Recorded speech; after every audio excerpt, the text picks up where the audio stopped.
আসসালামু আলাইকুম। আজকে আমরা অ্যাডোবি ইলাস্ট্রেটরের 12th এপিসোড আই গেস। আমরা একটা ডকুমেন্ট নিয়ে নিই প্রথমে। তো ডকুমেন্ট নেওয়ার বেলায় তো এগুলো আপনাদেরকে বলাই হয়েছিল যে আমরা ক্রিয়েট নিউ থেকে নতুন একটা যদি ডকুমেন্ট নিতে চাই ক্রিয়েট নিউ থেকে যাব, আর পুরনো কোনো ডকুমেন্ট ওপেন করতে চাইলে এখান থেকে ওপেন করব। আর যদি আপনার অলরেডি সেভ করা এখানে যে প্রিভিউগুলো দেখা আছে এদের মধ্যে কোনোটাতে যদি আপনি কাজ করেন তাহলে জাস্ট ওইটাতে ক্লিক করবেন, ওটা ওপেন হবে।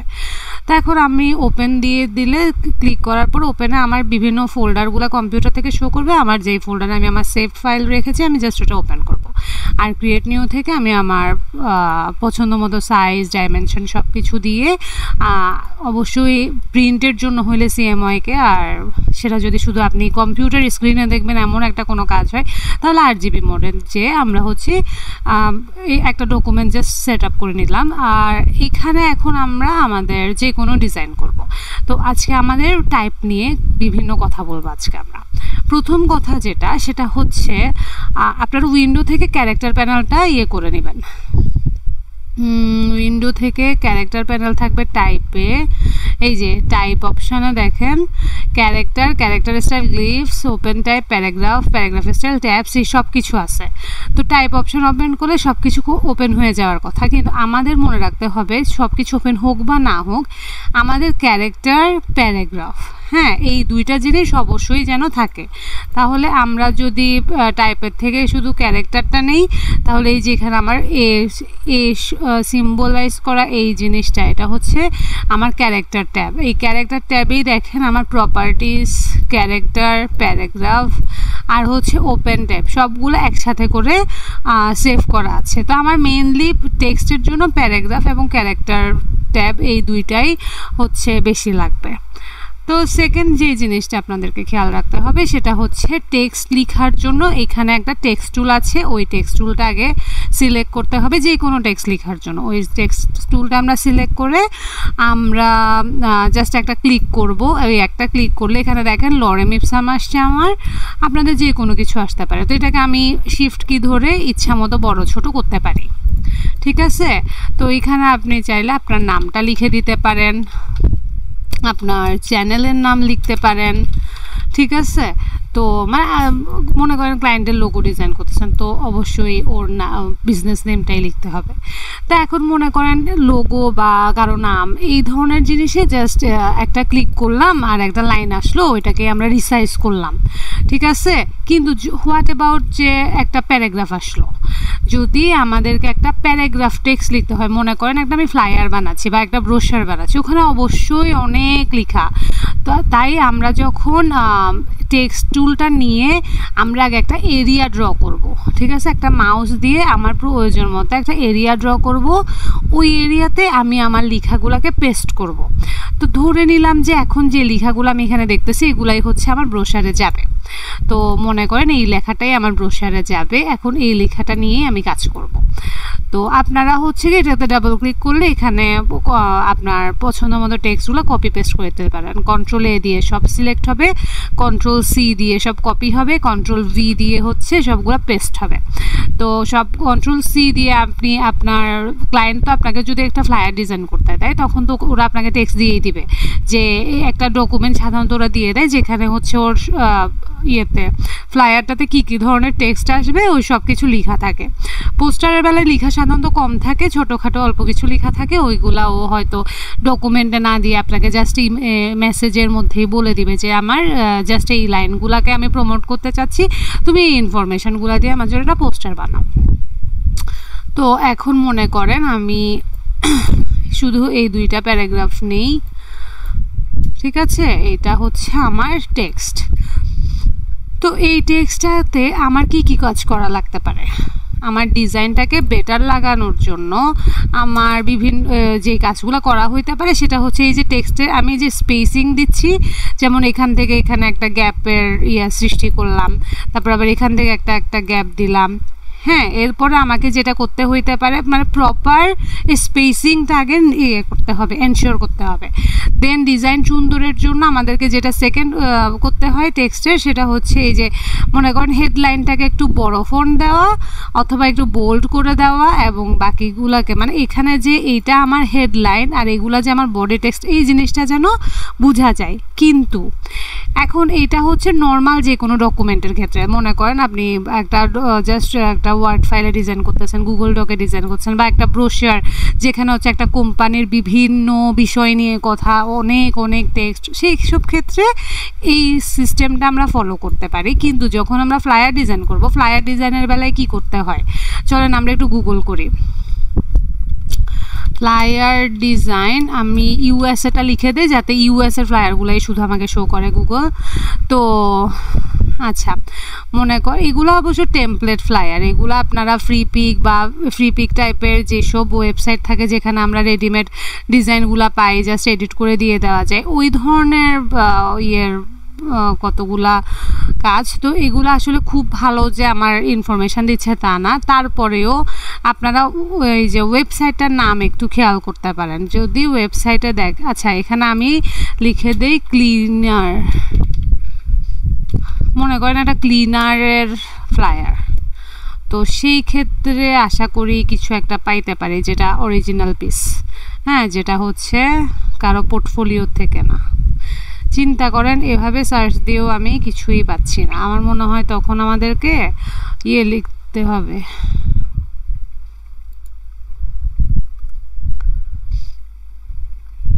Cleaning service. লোগো আর ফোন নাম্বার দেখলেই আসলে বোঝা যায় যে, যেমন এইটা দেখে বোঝা যাচ্ছে যে এটা অ্যাকচুয়ালি একটা ক্লিনিং কোম্পানিরই ফ্লায়ার, কারণ এখানে একটা অরিজিনাল ফোন নাম্বার দেওয়া আছে, একটা এরিয়া দেওয়া আছে, এখানে ওই যার জন্য ফ্ল্যাটটা বানাইছে তার নাম লেখা আছে। তবে এখানে একটা জিনিস লেখা আছে, সেটা হচ্ছে design created with poster my wall. Poster my ওয়ালও কিন্তু ক্যানভার মতো, আপনারা আমার ওয়েবসাইট, আমার ইউটিউব চ্যানেলে অলরেডি ক্যানভার ভিডিও পাইছেন, ওখানে যদি দেখেন যে ক্যানভারতে আমি একটা লেন্দি একটা টিউটোরিয়াল দিয়ে রাখছি, যেন যদি কেউ মনে করেন অ্যাডোবি ইলাস্ট্রেটর ইনস্টল করতে পারছে না, মানে কম্পিউটারের কনফিগারেশন এত ভালো না যে আমি ইলাস্ট্রেটর ইনস্টল করতে পারি না, আমি ফটোশপ ইনস্টল করতে পারি না, বা অনেকের এমনও হইতে পারে যে ওর কাছে কম্পিউটারই নাই, হ্যাঁ, সেই ক্ষেত্রে এই ক্যানভা টাইপের যে ওয়েবসাইটগুলো আছে এদের সার্ভিসগুলো আমাদের হেল্প করে ক্লায়েন্টের কাজগুলো সাবমিট করতে। তো আমি তো আমার ক্যানভা টিউটোরিয়ালটা অবশ্যই দেখবেন যাদের এইসব সমস্যা আছে, কারণ ওখানে আমি দেখিয়ে দিয়েছি যে আপনারা একটা ফাইল কিভাবে ভালো রিজলিউশনে ডাউনলোড করবেন যাতে ক্লায়েন্ট ওটা প্রিন্টও করতে পারে। আচ্ছা, যাই হোক, যেটা বলতেছিলাম সেটা হচ্ছে যে একটা ফ্লায়ারে এই যে ইনফরমেশনগুলো ধরেন দিল, তো দেওয়ার পরে আপনারা দেখেন এখানে ডিজাইন পারপাসে ওদেরকে কত রকমের করতে হয়েছে শুধু একটা টেক্সটকে, হ্যাঁ, একটা সিম্পল টেক্সট, যেটা মনে করেন আপনি যদি ওয়ার্ডে যদি এই টেক্সটটা লিখা থাকতো এত কাহিনী করা লাগতো না, সব কিছু আপনি একই দেখতেন, হ্যাঁ। কিন্তু যখন আপনি গ্রাফিক ডিজাইনার হিসেবে ডিজাইনটা করতেছেন তখন আপনাকে টেক্সটের মধ্যে কিছু টেক্সট বড়, কিছু টেক্সট ছোট, কিছু টেক্সট বোল্ড, কিছু টেক্সটের কালার ব্ল্যাক, কিছু টেক্সটের কালার লোগোর সাথে মিল রেখে কোনো একটা কালার, তারপরে কিছু থিন ফন্ট, কিছু বোল্ড ফন্ট, তারপরে কিছু ফন্টের পিছনে একদম একটা ব্যাকগ্রাউন্ড দেওয়া, মানে বিভিন্ন কাজ করতে হচ্ছে। আবার যেমন এখানে বুলেট পয়েন্ট দিচ্ছে, এখানে হচ্ছে চেকমার্ক দিচ্ছে। তো এই যে একটা সিম্পল টেক্সট ডকুমেন্টকে একটু আমরা নকশা খচিত করব, যে একটু এটাকে কি বলে, বিভিন্ন রকমের ডিজাইন দিয়ে এটাকে সুন্দর করব, এই প্রেজেন্টেশন করার সুন্দরভাবে প্রেজেন্ট করব ক্লায়েন্টের কাছে, যাতে ক্লায়েন্ট মোর অডিয়েন্স গ্র্যাব করতে পারে। মানে আপনার সুন্দর ডিজাইন দেখে মানে ক্লায়েন্টের কাছে যে কাস্টমারগুলো আছে, সম্ভাব্য কাস্টমার, এটাকে বিজনেসের ভাষায় বলে যে আপনার কি যেন বলে, ভুলেও গেছি, এত আগে পড়াশোনা করছি, কি বলবো আর। বিবিএ মাস্টার্স, আমার বিবিএ আর এমবিএ কমপ্লিট করছি যে প্রায় 5-6 বছর হয়ে গেল, তো আসলে টার্মগুলো এখন আর মনে পড়ে না। তাও সম্ভাব্য কাস্টমারদেরকে আমরা অ্যাট্রাক্ট করার জন্য আমাদের ডিজাইনগুলোকে যত বেশি সুন্দর করতে পারি তত বেশি ভালো। তো এইভাবে আমরা দেখেন, যখন এখন সবচেয়ে বড় সমস্যাটা হচ্ছে এখানে কোনো বুলেট পয়েন্টের অপশন নাই, ঠিক আছে। আপনার এখানে দেখেন প্যারাগ্রাফে গেলে আপনি টেক্সট ওরিয়েন্টেশনগুলো পাচ্ছেন, হ্যাঁ, জাস্টিফাইয়ের বিভিন্ন ইয়ে পাচ্ছেন, স্পেস বাড়ানো কমানো, লাইন স্পেসিং, তারপরে এটা কি বলে ক্যারেক্টার স্পেসিং সব। এই যে ক্যারেক্টার প্যানেলে যদি যান দেখেন আপনার এখানে টেক্সটের লাইন স্পেসিং আর ক্যারেক্টার স্পেসিংয়ের জন্য বিভিন্ন ইয়ে পাবেন। এটা হচ্ছে আপনার যদি 200 করে দেন দেখেন প্রত্যেকটা অক্ষরের মধ্যে অনেক বড় বড় গ্যাপ। তারপরে এই যে এই জায়গাটার মধ্যে পাবেন লাইনের স্পেসিং, ঠিক আছে। তো এই যে এরিয়াটাকে আর একটু বড় করে দেবেন, যে এরিয়াটা ড্র করছেন ওই এরিয়াটাকে বড় করে দেবেন, তাহলে হচ্ছে আপনার সব টেক্সটগুলো আপনি দেখতে পারবেন, নয়তো কিছু হিডেন থাকবে। এখন এত বড় গ্যাপ তো আসলে ডিজাইনের ক্ষেত্রে ভালো লাগে না।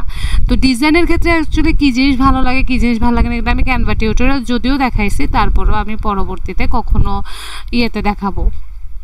এই যে আমার এটা কি বলে ফ্লায়ারের যদি কোনো ক্লাস নেই তখন দেখাবো। আপাতত আমরা ইলাস্ট্রেটরের বেসিক জ্ঞানগুলো একটু শেষ করি, তারপরেই তো আমরা সফটওয়্যারের বেসিক নলেজ না থাকলে তো আসলে ডিজাইনে যে লাভ নাই। তো ডিজাইনে আমরা প্রজেক্টে আমরা কিছুদিন পর যাবো। আচ্ছা, যেটা বলতেছিলাম সেটা হচ্ছে আমরা টেক্সটের এরিয়া নিলাম, টেক্সট লিখলাম, কিন্তু ইয়েতে অ্যাডোবি ইলাস্ট্রেটরের মধ্যে আপনার ওই যে বুলেট করা চেক মার্ক এই অপশানটা রাখে নাই কোনো একটা বিশেষ কারণে, আমি জানি না কী কারণ সেটা। তো যেহেতু বুলেট মার্ক রাখে নাই তাই আমাদেরকে যেটা করতে হয়, আমি যেটা করি জেনারেলি মনে করেন একটা গুগল ডক নেই,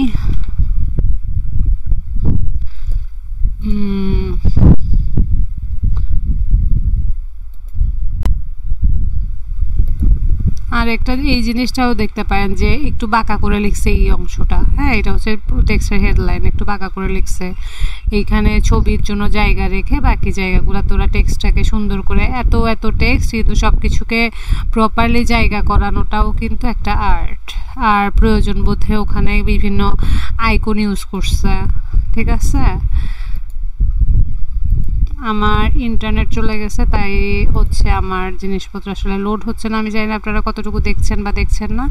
এখানে ডিজাইন পারপাসে বিভিন্ন ভাবে টেক্সটকে রিপ্রেজেন্ট করার যে এক্সাম্পলগুলো দেখাচ্ছি, আশা করি আপনারা বুঝতেছেন। তো যেটা বলতেছিলাম সেটা হচ্ছে মনে করেন এই যে এখানে দেখাইলো যে 30% অফ, এই কথাটাকে বড় করে লিখছে ক্লিনিং সার্ভিস। যেহেতু আমার ফ্লায়ারের মূল মেসেজটা হচ্ছে ক্লিনিং সার্ভিস, তাই হচ্ছে ক্লিনিং সার্ভিস পার্টটাকে বড় করে লিখছে। তো এইসব ক্ষেত্রে আমি যেটা বলবো সেটা হচ্ছে টেক্সটের যেই খেলাগুলা। তো আমি এই টেক্সটটাকে এই জন্যই বলছিলাম যে জাস্ট একটা ক্লিক করলে আপনি এমন টেক্সট পাবেন যেটাকে আপনি ইচ্ছা মতো এইভাবে শিফট কি ধরে বড় ছোটো করতে পারেন, কিন্তু যেটা প্যারাগ্রাফ আকারে এরিয়া একে আগে এরিয়া ড্র করলাম ওখানের মধ্যেই লিখলাম, সেই ক্ষেত্রে আর বড় ছোটোর অপশানটা কাস্টমার এইভাবে এখান থেকে করতে হবে, ক্যারেক্টার ট্যাব থেকে করতে হবে। তো এটা মনে করেন আমার হেডলাইন, মেইন হেডলাইন আমার কাজের, আর এটা হচ্ছে আমার এক্সট্রা যে পোর্শনগুলো আছে সেগুলা। এরপর এটার আমি জাস্টিফাইড করে দেবো প্যারাগ্রাফ প্যানেল থেকে, এই যে সব দিকে সমান এভাবে, তাহলে আর একটু ইজি হবে, মানে আর একটু প্রপার অ্যালাইনমেন্ট থাকবে সব কিছু। তো এই ছিল আমাদের টেক্সটের মূল মেসেজগুলো। দেন আরেকটা টাইপের অপশান আমি আপনাদেরকে দেখাই, সেটা হচ্ছে চেঞ্জ কেস। মনে করেন আপনি যাচ্ছেন এখানে তো সেন্টেন্স কেস আছে, মানে প্রথম একটা সেন্টেন্সে কি হয়, প্রথম অক্ষর বড় হাতের অক্ষর দিয়ে শুরু করতে হয়, ফুল স্টপের পরে বড় হাতের অক্ষর দিয়ে শুরু করতে হয়, এরপরে বাকি সবগুলা থাকবে কি ছোট হাতের অক্ষরে বা কোনো। তো এই কেসটা আপনি এখান থেকে বদলাইতে পারেন, টাইপের অপশান থেকে চেঞ্জ কেসে যাব। আপার কেস দিলে সবগুলা বড় হাতের হবে, লোয়ার কেস দিলে হচ্ছে সরি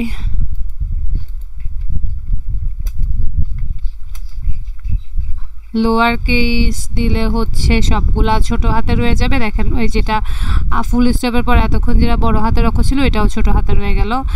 এরপরে আমি যদি টাইটেল কেস দেই তাহলে দেখেন প্রত্যেকটা শব্দের প্রথম অক্ষর বড় হাতে রয়ে গেল।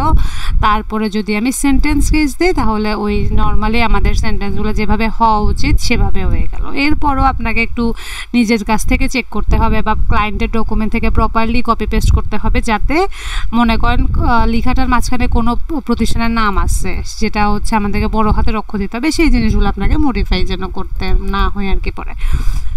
ওকে, দ্যাটস অল। তারপর আর কি বলা যায়, যেমন এখানে আমার টাইপের থেকে ফন্ট, রিসেন্ট ফন্ট সাইজগুলো, সেগুলো আর কিছুই লাগবে না। হ্যাঁ, স্পেল চেকার, স্পেল চেকারের ক্ষেত্রে স্পেল চেকারটা লাগতে পারে। সরি, এখানে কই স্পেল চেকার? আচ্ছা, এখানে আরেকটা জিনিস, স্মার্ট পাংচুয়েশন, এখানে একটা জিনিস ইম্পর্ট্যান্ট আছে, সেটা হচ্ছে ক্রিয়েট আউটলাইন। হ্যাঁ, লোগোর ক্ষেত্রে বিশেষ করে এটা লাগে। মনে করেন আমি আমার টেক্সটটাকে নিয়ে একটু গেম খেলতে চাই, বা মনে করেন টেক্সটটাকে আমি একটু ডিজাইন করতে চাচ্ছি, তো এখানে তো ডিজাইন করার জন্য প্রথম ডিজাইন আমরা কি করতে পারি, এটার কালার চেঞ্জ করতে পারি। এখানে জাস্ট কালারে ডবল ক্লিক করবেন, আপনার কালারটা দিয়ে দিলেন, শেষ। কিন্তু মনে করেন এটাতে আপনি গ্রেডিয়েন্ট করতে চাচ্ছেন। গ্রেডিয়েন্ট কালার মানে আমরা অলরেডি জানি, সেটা হচ্ছে এই যে অপশানটা হচ্ছে গ্রেডিয়েন্ট কালার, যেখানে একটা কালারের সাথে আরেকটা কালার স্মুথলি মিশে যায়। এই টাইপের কালার ওরা ডিরেক্টলি নিতে পারে না, আইড্রপার টুল দিয়েও আপনি এটাকে নিতে পারবেন না। যে কোনো কালার নিতে পারবেন, কিন্তু এটাকে নিতে পারবেন না। গ্রেডিয়েন্ট নিলে ওরা ব্ল্যাক নিয়ে নেবে। তো সেই ক্ষেত্রে আপনারা যেটা করবেন, সেটা হচ্ছে উইন্ডো থেকে অ্যাপিয়ারেন্স প্যানেলটা অন করবেন। অ্যাপিয়ারেন্স প্যানেলটা যখন অন করবেন, ওখানে দেখবেন এই যে এখানের মধ্যে একটা অ্যাড নিউ ফিল একটা অপশান পাবেন। অ্যাড নিউ ফিল দিয়ে আপনারা আপনাদের পছন্দ মতো যে কোনো কালার, সেটা গ্রেডিয়েন্ট হোক বা যাই হোক, আপনারা অ্যাড নিউ ফিল দিবেন। এটাতে অ্যাপিয়ারেন্স থেকে করলে যেটা হয়, সেটা হচ্ছে আপনারা এই টেক্সটটাকে এডিটেবল পাচ্ছেন। কিন্তু এটাতে গ্রেডিয়েন্ট ফিল দেওয়ার আরও একটা সিস্টেম আছে, সেটা হচ্ছে আমরা এই লরেম ইপসনটাকে আবারও কপি করে আনি, এই রাইট ক্লিক করে ক্রিয়েট আউটলাইন। হ্যাঁ, এইমাত্র যেটা আমরা টাইপে দেখলাম, ক্রিয়েট আউটলাইনের অপশানে এই যে এটা, হ্যাঁ, ক্রিয়েট আউটলাইনের যে অপশানটা, ওটা আপনারা টেক্সটে রাইট ক্লিক করলেও ক্রিয়েট আউটলাইনের অপশানটা পাবো। তো ক্রিয়েট আউটলাইন করলে যেটা হয়, সেটা হচ্ছে ফন্টটা ভেঙে যাবে, ভেক্টরে কনভার্ট হয়ে গেছে। এখন আপনি এই ফন্টটাতে ইচ্ছা মতো কালার দিতে পারেন, এইখানে ইচ্ছা মতো শেপ দিতে পারেন। আচ্ছা, আমি আপনাদের কাছে একটু ভিজিবল হয় মতো একটা কালার দিচ্ছি, আর একটু অন্য কালার দিয়ে দিকে, ঠিক আছে? তো এই যে আমি হচ্ছে যেহেতু এখন এটা কি বললাম, এটাকে ভেক্টর কনভার্ট করলাম, তাই ইচ্ছা মতো আমি শেপটাকে আমি চেঞ্জ করতে পারবো। মনে করেন এটাকে আমি যদি এই যে অ্যাঙ্কার পয়েন্টগুলোকে টার্ন করে, তাহলে এটা একদম কার্ভ হয়ে যাবে, ঠিক আছে? আগে দেখেন এটা ছিল এরকম শার্প, এখন হয়ে গেছে একটু রাউন্ডেড, ঠিক না? তারপর আরও যে চেঞ্জগুলো করতে পারি, যেমন এখানে আমি ডবল ক্লিক করে এইটাকে একটু ছোট করে দিলাম, ঠিক আছে? তারপরে হচ্ছে এইটারে এখানে উঠাইলাম, এটারে এখানে আনলাম, তারপরে এইটাকে এখানে নামাই দিয়ে একটু ছোট করে দিলাম। এগুলো হচ্ছে আপনার ডিজাইনে আপনার যেমন যেমন লাগে তা করা। তো এই ছিল আমার লরেম। হ্যাঁ, এখন আর ইপসামটাকে আমি কিছুই করলাম না, এমনি এখানে রেখে দিলাম। আর একটু ছোট করতে পারেন চাইলে। হ্যাঁ, I think it's looking better. এভাবেই মূলত অ্যাকচুয়ালি আমরা লোগো টোগো করি, যদিও এরকম খ্যাত কালার দিলে আমার মনে হয় না লোগোটা সেল হবে। অবশ্য একটা কোম্পানির কালারগুলা খ্যাত নাকি ভালো, এটা বোঝার জন্য অবশ্য সেই কোম্পানির টাইপ ইউজ করে, সার্ভিস টাইপ। যেমন এটা যদি একটা জুসের কোম্পানি হয়, হ্যাঁ, ও ধরেন বিভিন্ন ধরনের জুস বিক্রি করে, সেক্ষেত্রে এই কালারটা ওদের জন্য বেস্ট, মানে খুব ভালো একটা অপশান। কিন্তু ধরেন ও হচ্ছে কাপড় সেল করে, তো কাপড় সেলের কোম্পানির জন্য অরেঞ্জ কালারটা ভালো না। কাপড় সেলের আপনি পিঙ্ক ইউজ করতে পারেন যদি সে ফিমেল ড্রেস সেল করে। আবার যদি সে ম্যানওয়্যার সেল করে, সেই ক্ষেত্রে আপনি পুরুষ মানুষরা যে ধরনের কালারগুলো পছন্দ করেন সেগুলো দিতে পারেন, অথবা ব্ল্যাক অ্যান্ড হোয়াইট রাখতে পারেন। তো ইটস আপ টু ইউ যে আপনি আসলে কি কালার রাখবেন। তো যাই হোক, এটা ছিল আমাদের টাইপোগ্রাফির ক্লাস, বা হচ্ছে টাইপ নিয়ে যা যা বলার মানে খুব বেশি দরকার সেগুলা। আর একটা যেটা জানার দরকার, সেটা হচ্ছে আপনাদের মাথায় কোশ্চেন আসতে পারে যে আমি তো ধরেন এরিয়া টাইপ টুল দিয়ে যখন টেক্সট লিখলাম, সেটা তো শুধুমাত্র গোলাকার স্কোয়ার শেপের মধ্যে নিচ্ছে। যদি আমি একটা গোল ধরনের টেক্সট লিখতে চাই তাহলে কীভাবে? তো এটা দুইটা ওয়ে আছে। একটা হচ্ছে যেই শেপে আপনি ড্র করতে যাচ্ছেন সেই শেপটা ড্রয়িং করে ফেলা। হ্যাঁ, তো মনে করেন আপনি প্রথমে হচ্ছে ড্রয়িং করলেন যে আপনার রাউন্ডেড শেপের টেক্সট থাকবে। তো আমি এখান থেকে টেক্সটে রাইট ক্লিক করে টাইপ অনে পাথ হচ্ছে কি, পাথ মানে হচ্ছে পথ, পথের যেই বাঁক ওইটাকে ফলো করবে এই যে টাইপ অন এ পাথ টুল। তা আমি টাইপ অন এ পাথ টুলটা সিলেক্ট করে যেই পথে আমি ওই টেক্সটটাকে নিতে চাই সেই পথের মধ্যে আমি ক্লিক করব। আমি চাই সেই রাউন্ডেডভাবে টেক্সটটা লেখা হোক, তাহলে আমি হচ্ছে রাউন্ডেড করে টেক্সটটা লিখলাম। মনে করেন আমি আমার নামটাই যদি এখানে লিখি, মার্জিয়া রহমান লিখলাম। এখন এটাকে আমি এখান থেকে বড় করতে চাইলে বড় করতে পারি, আবার বড় এখান থেকে আমি ক্যাপিটাল লেটার দিয়ে সবগুলাকে ইয়ে করে দিলাম। আমি চাইলে এটা পুরাটা রাউন্ডটাই ভরাই দিতে পারি, আবার এটাকে এখান থেকে কমাইতে পারি। আর একটা হচ্ছে কি আমি এখান থেকে স্পেসগুলোকে একটু বাড়াই দিতে পারি, মানে আমার যে আরও বেশি বাড়াইতে পারেন। এখানে জাস্ট এখানে হচ্ছে আপনি 200 পর্যন্ত পাবেন, কিন্তু আপনি এখানে ডাবল ক্লিক করলে ইচ্ছা মতো আপনি এখানে মনে করেন 400 500 যা ইচ্ছা তাই দিতে পারেন। ঠিক আছে, তো এখন যেটা হয়েছে আমার টেক্সটগুলো এই জানি সব হারাই গেছে। তো এইভাবে আবার আনলাম। আমরা জেনারেলি লোগো ডিজাইনের সময় এই ধরনের রাউন্ডেড টেক্সট অনেক ইউজ করে থাকি। তো এখন দেখেন এই মার্জিয়া তো এখানে লেখা ঠিক আছে, কিন্তু রহমানটা উল্টাই গেছে। তো রহমানকে আমি মনে করেন এখানে কন্ট্রোল এক্স দিলাম। ঠিক আছে, কন্ট্রোল এক্স দিয়ে আমি কেটে দিলাম। আর এটাকে মার্জিয়াটাকে হচ্ছে আমি মাঝখানে করে আনলাম। আচ্ছা, এটার স্পেসটা অতিরিক্ত বেশি লাগতেছে, আর একটু কমাই দিই, নয়তো আমরা ফন্টটাকেই বদলাই ফেলতে পারি। এখান থেকে যে কোনো একটা সুন্দর ফন্ট দিতে পারি। আপাতত আমার মনে হচ্ছে এই টাইপের ফন্টটাও বেটার লাগতে পারে। এটার আর একটু স্পেসিংটা বাড়াই। আচ্ছা, এখন হচ্ছে এটাকে ঠিক মাছ বরাবর আনলাম, এনে এটাকেই কন্ট্রোল সি কন্ট্রোল এফ করলাম। তারপরে এখানে হচ্ছে আবার রহমানটা লিখলাম। তাহলে হচ্ছে কি same spacing, same gap, same font size নেবে। এরপর আমি এটাকে ঘুরাই দিলাম। কি ঘুরাইলাম? হ্যাঁ, আমার যেটা এই যে রহমান, এইটাতে এখান দিয়ে 2টা লাইন দেখা যাচ্ছে, এখানে একটা লাইন যাচ্ছে। এটা দিয়ে হচ্ছে কি আপনি দেখেন এখানে যখন আপনি মাউসটাকে নিয়েছেন একটা চিহ্ন আসছে, কিন্তু এখানে যখন মাউসটা নিয়েছেন চিহ্নটা অন্যভাবে আসছে। ঠিক আছে, আপনার এই চিহ্ন দেখে বুঝতে পারবেন যে আপনি এইটাকে ঘুরাইলে বা এটাকে যদি আপনি নাড়াচাড়া করেন কি হবে। তা আমার দরকার এইটা রহমানটাকে ভিতরের দিকে ঢুকানো, যাতে আমি সোজা করে পড়তে পারি। তাই এটাকে আমি এখানে ঢুকাই দেব, মাঝখানে নিয়ে গেলাম। আর হচ্ছে রহমানটাকে আমি আর একটু বড় করলাম। বড় করার সময় আমি এই লাইনটাকে খেয়াল করলাম, মার্জিয়ার উপরের সাইডটাকে, ওইটার সমান আমি আগে এটাকে করলাম আমার রাউন্ডটাকে। এবার আইড্রপার দিয়ে যখন আমি এইটাকে ক্লিক করব, তখন দেখেন মার্জিয়াতে যা যা ইফেক্ট ছিল, ফন্ট সাইজ যা ছিল, স্পেসিং যা ছিল, তাই ও নিয়ে নিচ্ছে। এবার আবারও আমি মাঝখানের ইয়েটা ধরে একটু উপরে উঠায় আমি জাস্ট ওকে প্রপার এইখান থেকে এটার গ্যাপটা যেন 2 দিক থেকে সমান হয় ওইটা একটু চেক করে ইয়ে করে দিলাম। আমি এখন এটাকে একটু সুন্দর লাগার জন্য আমি 2টা স্টার দিয়ে দিই। ঠিক আছে, তো এইভাবে করে আপনারা যখন লোগো ডিজাইনের ক্ষেত্রে আপনারা এই জিনিসগুলো করতে পারেন। এখানে আরেকটা জিনিস করা যায়, সেটা হচ্ছে একটা সার্কেল ড্র করে দিতে পারেন এটার মাঝখানে। ঠিক আছে, তাহলে হচ্ছে এটাকে আবার আউটলাইনে ইয়ে করে দিলে এটাকে দেখতে হয় তার একটু ভালো লাগবে। যেমন এটা কন্ট্রোল সি কন্ট্রোল বি মানে হচ্ছে ব্যাক, পেস্ট ইন ব্যাক হইলো। এটাকে আমি বাইরে নিয়ে আসলাম এবং দেখেন আমি যখন বড় ছোট করতেছি এটার স্ট্রোকটা বড় হয়ে যাচ্ছে। তো স্ট্রোকটা সেম নেওয়ার জন্য আমি এটাতে আইড্রপার টুল দিয়ে এটাকে নিয়ে নিলাম। তবে একটা জিনিস খেয়াল রাখবেন যে কন্ট্রোল প্যানেলে একটা অপশান আছে, এইটাকে আমি চেক করার পর কন্ট্রোল প্যানেলে দেখেন এই যে ট্রান্সফর্মের অপশানটাতে এখানে স্কেল কর্নার, স্কেল স্ট্রোক ইফেক্টটা অন আছে কিনা। তো অন থাকলে কি হয় যে মানে আপনি যখন বড় করবেন, বড় জিনিসে আমরা চাবো যে আমার সব কিছু বড় হোক, আর ছোট জিনিসে আমরা যাবো সব কিছু একটু ছোট হোক, যাতে পুরা ডিজাইন কম্বিনেশনটা মানে ভালো থাকে। তাই হচ্ছে এটাকে আমি চেকমার্ক দিয়ে রাখছি। কিন্তু যদি আপনারা চান যে আমি যে স্ট্রোকটা নিছি ওইটাই আমি বড় করি বা ছোট করি সেম স্ট্রোক থাকবে, সেই ক্ষেত্রে ওই চেকমার্কটা উঠাই নেবেন। এটা আমি আমার সুবিধার্থে রাখছি, কারণ আমার এইভাবেই ভালো লাগে। তো এভাবে করে একটা সিম্পল লোগো হয়ে গেল। আপনাদেরকে আমি একের ভিতর কয়েকটা জিনিস দেখাই দিচ্ছি। যদি আমি চাই যে আমার এই টাইপের ক্লাসটা করে যেন সবার মোটামুটি টাইপ নিয়ে যতগুলো ঝামেলা আছে সবগুলো কভার হয়ে যায়।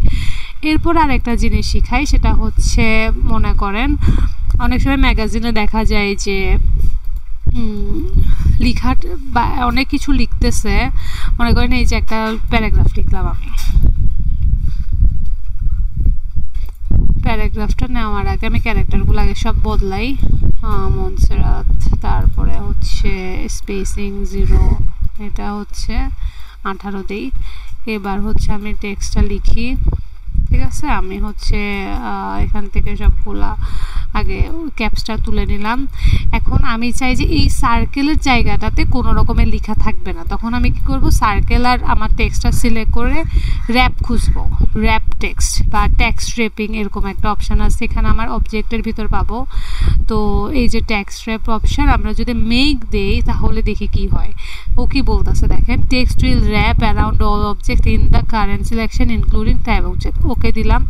ওকে দিলে হচ্ছে কি আমার টেক্সটটা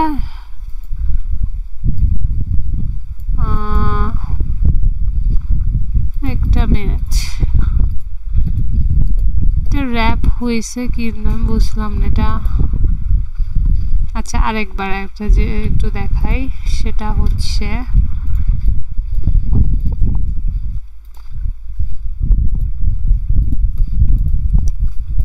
এটাকে পিছনে দিয়ে দেখি তো কি হয়।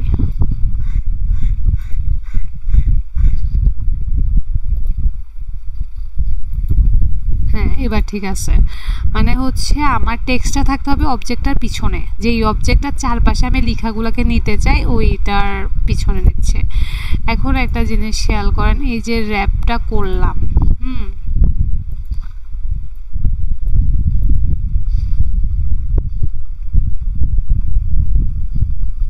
আমি অবজেক্টে এসে টেক্সট র্যাপের অপশানে যদি আবার যাই, টেক্সট র্যাপ অপশান, এখানে দেখেন অফসেটের অপশান আছে। অফসেট মানে এই যে আমার সার্কেলের চারপাশে তো টেক্সটটা ডিভাইড হয়ে গেছে, সার্কেল অনুযায়ী ডিভাইড হয়ে গেছে, কিন্তু এই যে টেক্সটটার আমার অবজেক্টের দূরত্বটা একদম বেশি কাছাকাছি, তাই আমি এটাকে একটু বাড়াই দেব, দেখি হয় কিনা। হইল না তো।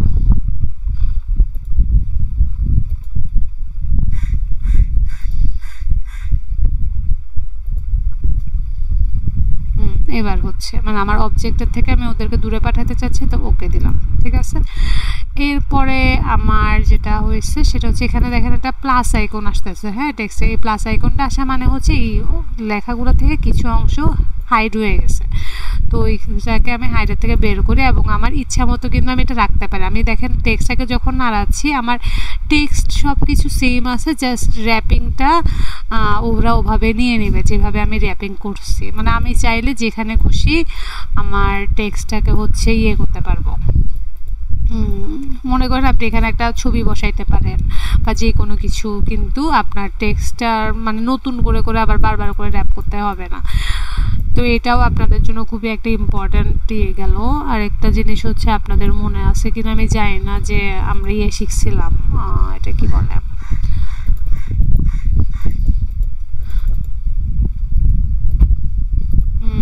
ইমেজ বসানো কিভাবে, আমি জানি না আপনাদের কাছে মনে আছে কিনা, তবে মনে করেন আমি এইখানে একটা ইমেজ বসাইতে চাই, আমি একটা প্লেস করি ইমেজ, সেটা যে কোনো ইমেজ হতে পারে। মনে করেন এই ইমেজটা আমি এখানে বসাবো, ওকে হচ্ছে ক্লিপিং মাস্ক করবো এই সার্কেলটার ভিতর। তা আমি ইমেজটার একটু ছোট করে আগে পিছনে নেই, অ্যারেঞ্জ সেন্ড টু ব্যাক, এবং আমার যেই অবজেক্টটার মধ্যে ক্লিপিং মাস্ক করবো ওইটা উপর উঠাইলাম, আর মেক ক্লিপিং মাস্ক দিলে রাইট ক্লিক করে ইমেজটা বসে যাবে। তারপরে আপনারা চাইলে এখানের স্ট্রোকটা নাই করে দিতে পারেন, হ্যাঁ স্ট্রোকটা থাকতেও পারে নাও থাকতে পারে, আর স্ট্রোকের জায়গাটাকে আপনারা ফিলও করে দিতে পারেন।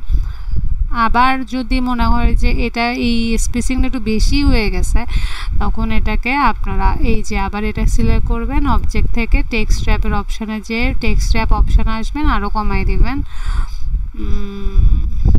ওকে, তো দ্যাটস অল। আচ্ছা এখানে যেটা সমস্যা হচ্ছে সেটা হচ্ছে এই যে এই টেক্সটের মানে এই জায়গায় দেওয়ার কারণে দেখা যাচ্ছে বেশি ভেঙে যাচ্ছে, তো ওই জন্য আপনারা এটাকে ইচ্ছা মতো করে নাড়াইতে পারেন। আবার এখান থেকে জাস্টিফাইডের অপশানটা যদি উঠাই দেন তাও কিন্তু টেক্সটগুলো আর একটু বেটার লাগবে। তবে এখানে একটা হাই পেন চলে আসতেছে, তো সেক্ষেত্রে আপনি হাই পেনটাও উঠাই দিতে পারেন। এই যে হাই পেনটা উঠাই দিলাম, এই হাই পেনগুলো চলে গেছে। আননেসেসারি যে হাইপেনগুলো আসতেছে ওগুলো। তো টেক্সট নিয়ে তো আমার মনে হয় সবই বলা হয়েছে। এখানে আর কি বলা যায়, যেমন আচ্ছা এরিয়া টাইপ টুল। এরিয়া টাইপ টুল হচ্ছে মনে করেন আপনি এখন সার্কেলের ভিতরে লেখাগুলো লিখতে চাচ্ছেন, তখন এরিয়া টাইপ টুলের মধ্যে যদি দেন এরিয়াটার ভিতরে মানে ওই সার্কেলের ভিতরেই হচ্ছে লেখাগুলো নিবে। মনে করেন আমি এখানে যা লেখা আছে এখানে তাই লিখতে চাই, কন্ট্রোল ভি। তো এখানে হচ্ছে আমি ভাবে দিলাম ইচ্ছা মতো। হ্যাঁ, এটা হচ্ছে এরিয়া টাইপ টুলের অপশন। এরপরে আপনি ছোট করেন বড় করেন, এটা আপনার ইচ্ছা। এরপরে আরেকটা যেটা হইতে পারে সেটা হচ্ছে ভার্টিক্যাল টাইপ টুল। এগুলো আসলে লাগে না, তারপরে এটা চিহ্ন দেখেই বুঝতে পারতেছেন উপর থেকে নিচে লিখবে। এই যে আপনি যদি লিখেন এটাকে উপর থেকে নিচে এভাবে করে ওরা লিখবে। হ্যাঁ, তারপরে ভার্টিক্যাল এরিয়া টাইপ টুল সেম, আপনি জাস্ট একটা এরিয়া আঁকবেন, ওখানে যদি লিখেন তাহলে ও হচ্ছে ওইটার মধ্যেই আপনার লেখাগুলোকে রাখবে। আপনি এটাকে বড় ছোট যাই করেন। যদিও আমি এগুলো তেমন একটা ইউজ করি না, এগুলো জাস্ট আপনাদেরকে দেখানোর জন্য দেখাচ্ছি। আমার এসব আসলে তেমন লাগে না, কারণ আমি মেইনলি লোগো ডিজাইন করি, ব্রোশার ডিজাইন করি, আমার এগুলা কমই লাগে। যারা একটু ম্যাগাজিন টাইপের বই টই ডিজাইন করবেন তাদের জন্য এগুলো অনেক উপকারী হবে। টাচ টাইপ টুল জিনিসটা খুবই ইম্পর্ট্যান্ট লাগে আমার কাছে মজাও লাগে। টাচ টাইপ টুলটা কী জিনিস একটু দেখাই। মনে করেন এই যে আমি এখান থেকে এটা আনলাম, এখন এখানে আমি যদি নির্দিষ্ট এই ইটাকে বড় ছোট করতে চাই, আমাকে ওইটাকে সিলেক্ট করে ওইটাকে এখান থেকে বড় বা ছোট করতে হবে। হ্যাঁ, তো আপনি কিন্তু যদি টাচ টাইপ টুলটা নেন সেক্ষেত্রে আপনার যেই মজাটা হবে সেটা হচ্ছে জাস্ট ওই যেইটাকে আপনি বড় বা ছোট করতে চান ওইটাকে টাচ করবেন, তাহলে ওইটাই সিলেক্ট হবে এবং ওইটাকে আপনি ইচ্ছা মতো বড় করতে পারেন, ছোট করতে পারেন। ঠিক আছে, তারপর এটার ফন্টটাকে কমাইতে পারেন, বাড়াইতে পারেন। ওকে, আপনার যা খুশি তা করতে পারেন। এটাকে ইচ্ছা মতো এই যে বড় ছোট, তারপরে এই রোটেট সবই করতে পারেন। তো এই ছিল মনে হয় আমাদের সব ক্লাসগুলা। আর কিছু বলার আছে কিনা একবার দেখে নেই। Insert special character, white space character, insert break character, এগুলাও আমার মনে হয় না আপনাদের দরকার হবে। যদি দরকার হয় আপনারা আমাকে একটু কমেন্ট বক্সে জানাবেন যে এই অপশানটা দরকার হবে, আমি সেইগুলো নিয়ে কথা বলবো। এরপরে আরেকটা জিনিস আমি একটু অ্যাড করতে চাই, সেটা হচ্ছে কি যেন একটা অ্যাড করতে চাইছিলাম। আচ্ছা, একটু আগে যে বললাম বুলেট পয়েন্ট অ্যাড করা যায় না, সেই ক্ষেত্রে আপনাদের দেখেন এখানে তো চেক মার্ক দিয়েছিল না আমাদের আগের যে ডিজাইনটা আমরা একটু আগে দেখতেছিলাম, এখানে যেমন বুলেট ইউজ করছে, তারপরে এখানে এই যে চেক মার্ক ইউজ করছে। আপনারা এগুলা বিভিন্ন জায়গা থেকে আইকনগুলা নিয়ে করতে পারেন। আবার যখন গুগল ডকে আমরা মনে করেন কিছু একটা লিখলাম, এখানে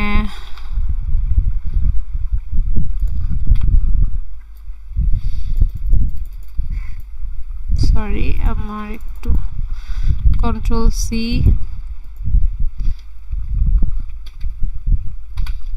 কন্ট্রোল ভি, আমি জানি না কেন জানি হইতেছে না। আচ্ছা যাই হোক, আমরা আমাদের মতো লিখি, it's my YouTube channel, you are welcome, please watch my classes, left valuable feedbacks and share with your friends,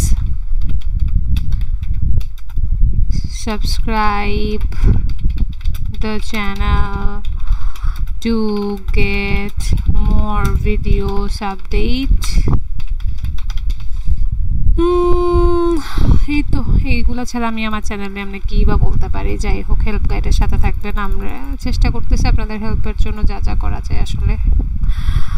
ওকে, এখানে মনে করেন আমি আমার বানান টানান স্পেলিং ঠিক করে নিলাম। আরে চ্যানেল বানান ভুল।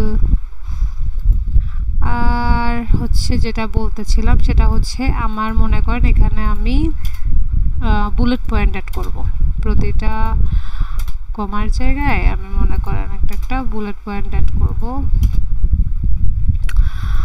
এখান থেকে আমি বুলেটটা অ্যাড করলাম, বুলেট এই যে এখন আমি যদি এটা কন্ট্রোল সি দিয়ে একটু দেখি যে হয় নাকি ভি, নো শিট, হয় নাই। আচ্ছা, এটা গুগলেরটা হচ্ছে না, কিন্তু ওয়ার্ডেরটা হবে। মাইক্রোসফট ওয়ার্ডে যদি আমি সেম জিনিসটা লিখি, বি, এই যে এখানে বুলেট পয়েন্টটা আমি আবার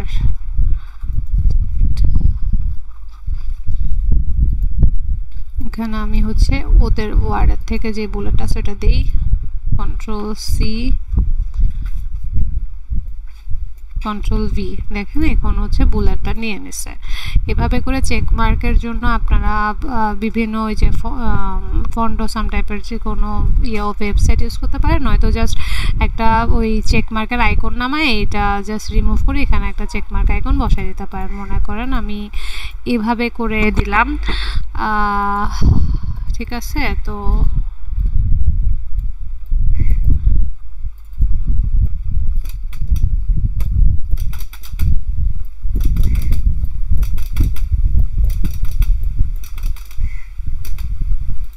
এখন হচ্ছে আমি মনে করেন এই যে এখানের মধ্যে একটু ছোট করি, স্ট্রোকটা একটু বড় করি, এভাবে করে করে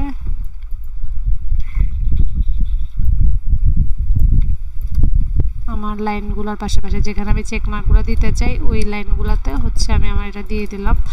তারপরে এটাকে মনে করেন আমি একটু গ্রিন কালার দিয়ে দিলাম, যেহেতু এটা চেক মার্ক তো একটু গ্রিন দিলে একটু ভালো লাগে, সত্যি মানে আসলে একটু চেক করছে এটা। দেখেন আমার লেখাটার মানে কি বলে এটাকে, পুরো চেহারাটাই বদলাই গেল। তো এই আমার আজকের ক্লাস, যে কোনো প্রশ্ন থাকলে অবশ্যই বলবেন, আর ভালো লাগলে লাইক দিবেন, শেয়ার করবেন, কমেন্টে জানাবেন কেমন লাগছে। Thank you.